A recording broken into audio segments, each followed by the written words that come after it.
Hello everyone, welcome to JEE Physics PYQs. I'm Jyotiba sir. Today we are starting our Units and Measurement Master Series. In this series, we shall solve only official JEE Main PYQs. Along with every question, we shall also learn the concept behind it so that you can solve every similar question in the exam. Let's begin.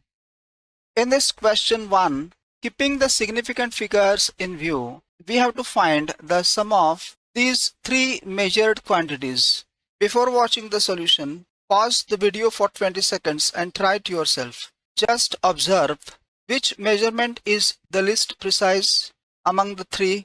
In the first step, we have to identify the least precise measurement, which is this 153.2 meter.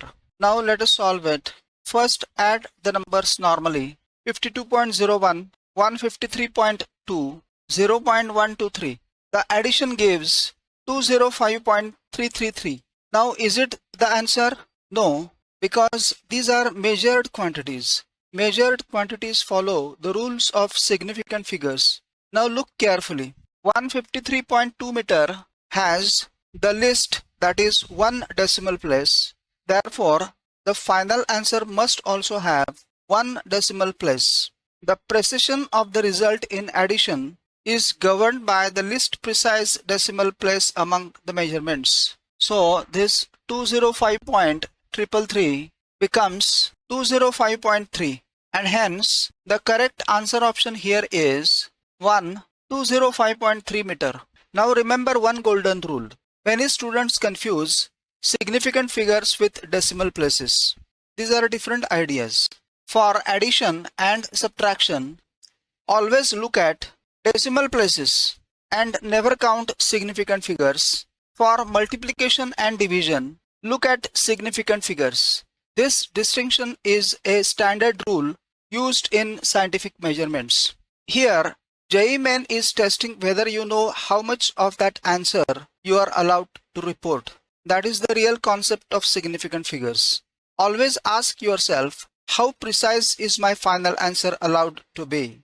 Once you develop this habit, you will avoid a very common source of lost marks. This pattern has appeared many times in JEE Main with different numbers. So let's revise quickly. For addition and subtraction, count decimal places. For multiplication and division, count significant figures. In the next video, we shall solve another official JEE Main PYQ. This time, we will learn how significant figures work in multiplication and division, where many students make mistakes by applying the wrong rule. If you found this video helpful, please like the video and subscribe to the channel. One official PYQ at a time, we will build strong concepts and confidence for JEE Main Physics 2027. Thank you, and I will see you in the next video. One final time, before you see addition or subtraction, don't even think about counting significant figures first. Your eyes should immediately go to the decimal places. That one habit alone can save you marks in JEE Main.